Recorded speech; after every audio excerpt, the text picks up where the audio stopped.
Halo, assalamualaikum warahmatullahi wabarakatuh. Balik lagi di Bongkar Bro, your only one channel Racun Audio. Dan di video kali ini gue bakal ngebahas si headphone keluaran terbaru dari JT, yaitu JT XX1 Series, yang harganya sangat bersahabat, cuma 300 ribuan, yaitu 399 ribu. Menarik kan? Buat teman-teman yang udah pengen ngintip, langsung linknya kita sertakan di kolom deskripsi. Dan kalau gitu kita gas langsung ke videonya.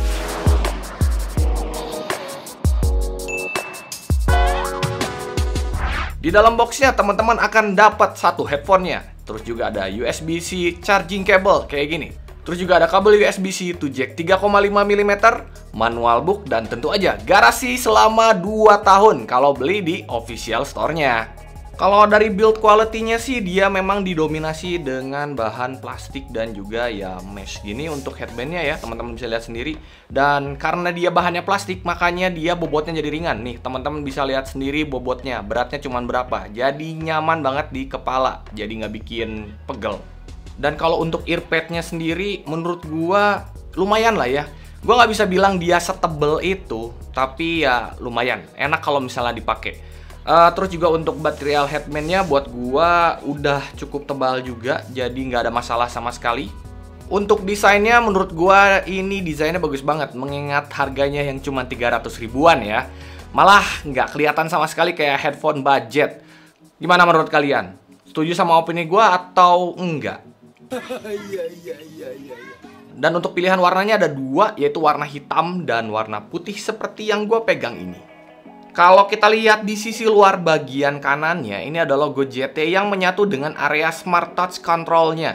Ada juga lampu indikator, kemudian di bawahnya ada MFB yang juga berfungsi sebagai tombol power, serta port USB-C. Jadi semua sistem operasionalnya ini ngumpul di bagian kanan headphone-nya ini. Kalau kita pindah ke sisi dalam earpads-nya, ini ada indikator right dan left, dan juga bentuk earpads-nya ini bulat. Dari sini bisa kelihatan kalau dia ini bertipe over ear, dan earpad-nya yang seperti tadi gue singgung, tidak setebal itu. Jadinya ada beberapa hal yang ngaruh ke fittingnya, yang akan gue jelasin nanti di bagian fitting. Terus soal headband-nya, dia udah bisa di-adjust kayak gini. Dan si JT XX1 ini dia bisa di swift kayak gini ya, diputer-puter kayak gini, jadi lebih ergonomis lagi.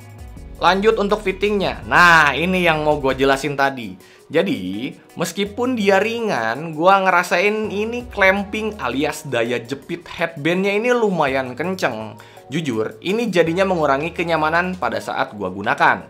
Terlebih, gue menggunakan kacamata. Jadi kalau lama-lama make bakalan sakit dan bikin pusing. Selain itu, meskipun dia bertipe over ear, gue ngerasain dia nggak bisa ngecover sempurna seluruh bagian telinga gue. Karena ukuran dalam earpads-nya yang tergolong kecil. Selain itu, karena earpads-nya juga tidak dibuat tebal. Jadi ya ujung-ujungnya kuping gue masih nempel ke bagian dalamnya. Rasanya jadi mirip kayak pakai headphone on ear, nggak kayak yang bener-bener over ear. Tapi ya balik lagi ya, ada yang suka dengan hal ini dan ada juga yang enggak. Balik lagi ke kalian. Untuk baterainya dia dilengkapi dengan 500 mAh baterai yang diklaim punya playtime sampai dengan 20 jam. Tapi sesuai dengan pengetesan gua, dia nggak 20 jam. Lebih, dia kuat sampai 26 jam. Jadi ini adalah poin positif yang dimiliki oleh si JT XX1 Series ini. Untuk pairingnya gampang banget, teman-teman tinggal nyalain aja powernya dengan menggunakan tombol MFB-nya. Nanti pada saat lampu indikatornya blinking, itu artinya dia sudah masuk ke pairing mode. Dan teman-teman tinggal search aja di Bluetooth setting HP-nya teman-teman. Oke. Si JT XX1 Series ini juga sudah dilengkapi dengan Bluetooth 5.3 dengan kodek hanya SBC. Dan dengan Bluetooth 5.3-nya, gua rasain dia sudah stabil, gua nggak ngalamin putus-putus koneksi selama pengetesan, itu nggak ada. Aman. Dan hal menarik lainnya dari si XX1 Series ini adalah dia menggunakan Smart Touch Pad atau Smart Touch Control, di mana fitur ini kebanyakan adanya di headphone premium. Contohnya kayak di Sony WF-1000 XM4 ya. Ini pertama kalinya gue nemuin headphone budget yang menggunakan fitur ini. Tapi kalau misalnya teman-teman tahu nih, ada juga ternyata yang lain yang budget yang menggunakan si Smart Touch Control ini, tolong komen di kolom komentar ya.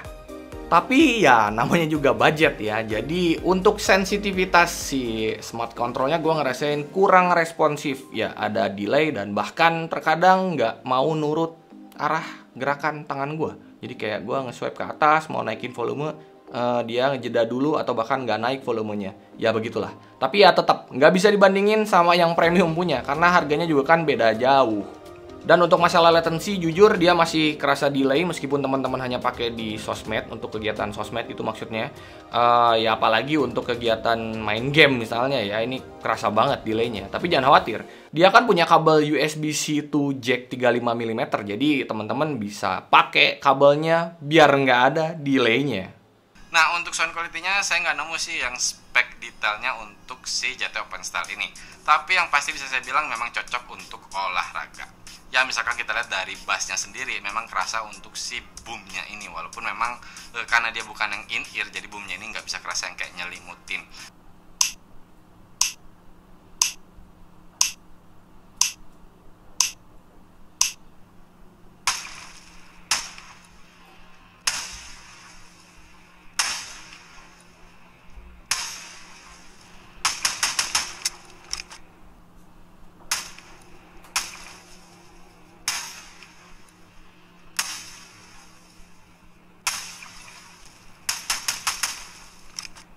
Sedangkan untuk mikrofonnya gue ngerasain agak kurang sebenarnya ya. Jadi bisa dipakai tapi kualitasnya tidak sebaik itu. Gue ngerasain suaranya masih robotik. Kemudian seperti bergaung kayak ada di dalam ruangan, ya kira-kira seperti itu. Tapi biar lebih jelas nih, teman-teman lihat sendiri tes mikrofonnya. Oke, cek 1 2 3 3 2 1. Sekarang teman-teman mendengarkan suara langsung dari mikrofonnya si JT XX1. Ini suaranya kira-kira seperti ini dalam keadaan yang hening, tapi ini masih dalam keadaan yang hening. Sekarang kita coba dalam keadaan yang ramai. Cek 1 2 3 3 2 1. Sekarang teman-teman mendengarkan suara dari mikrofonnya JT XX1 dalam keadaan yang ramai dengan gangguan ambient. Kira-kira suara gue ketutupan atau enggak? Atau tetap jelas aja? Soalnya si JT XX1 ini tidak menyematkan fitur apapun di mikrofonnya. Jadi suppose tuh masuk sih suara luarnya. Cek 1 3 3 2 1. Teman-teman bisa menilai sendiri bagaimana kualitas dari mikrofonnya si JT XX1. Nah, sekarang kita masuk ke kualitas suaranya dengan 40 mm drivernya. Suaranya teman-teman denger aja dulu sound sample-nya.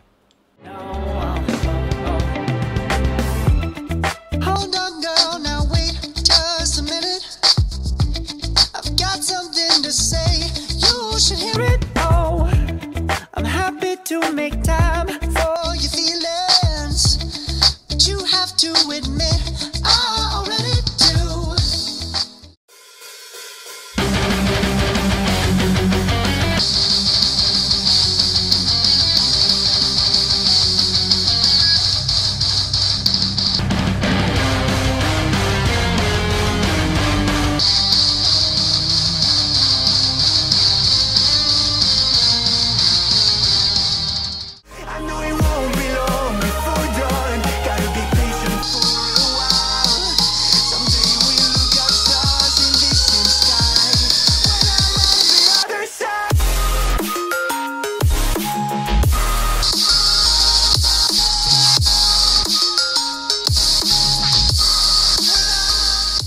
Nah, tadi teman-teman udah dengar kan sound sample seperti apa, tapi gue mau disclaimer kalau sound sample yang barusan teman-teman dengar itu tidak mempresentasikan 100% kualitas suaranya seperti kayak teman-teman pakai sendiri si JT XX1 ini.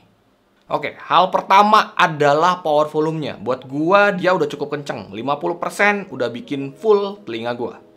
Untuk bagian bassnya dia lumayan tebal dan lumayan deep untuk sebuah headphone.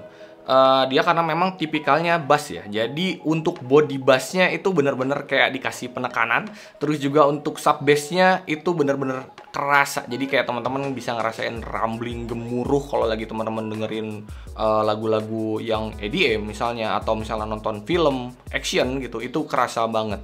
Tapi kalau misalnya mau dipakai kebut-kebutan nih, rasa-rasanya agak kurang untuk si bassnya. Detail di bassnya juga memang pas-pasan aja, tidak terasa sespesial itu memang. Jadi ya cocok mungkin untuk teman-teman yang bass set tapi casual. Sedangkan untuk treble-nya agak menghilang. Jadi ya gue rasa kayak seadanya aja sih.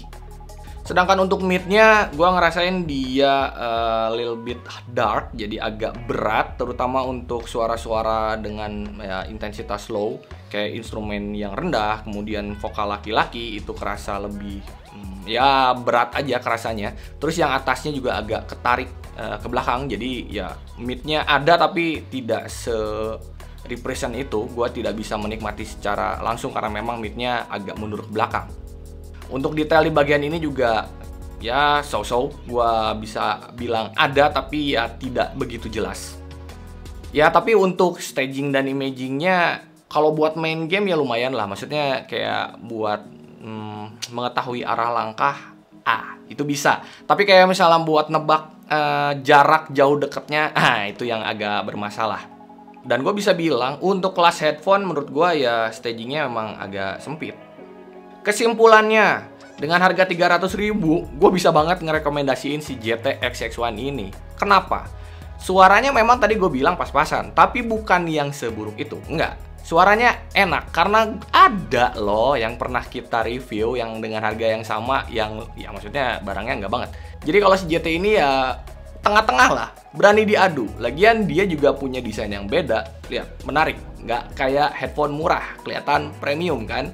Terus juga dia sudah menyematkan fitur smart control, jarang-jarang tuh headphone budget dengan fitur ini. Kemudian juga ya tetap teman-teman bisa pakai buat main game karena dia menyediakan kabelnya. Dengan harga murah, banyak kegunaannya. Jadi buat teman-teman yang tertarik langsung aja cek linknya di kolom deskripsi kita. Kalau gitu sampai sini aja videonya. Buat teman-teman yang masih ada pertanyaan silahkan tanya di kolom komentar di bawah ya. Buat teman-teman yang suka konten kayak gini jangan lupa di subscribe, di share biar tetangga pada tahu semua. Kalau gitu Alit Suralit undur diri. Assalamualaikum warahmatullahi wabarakatuh.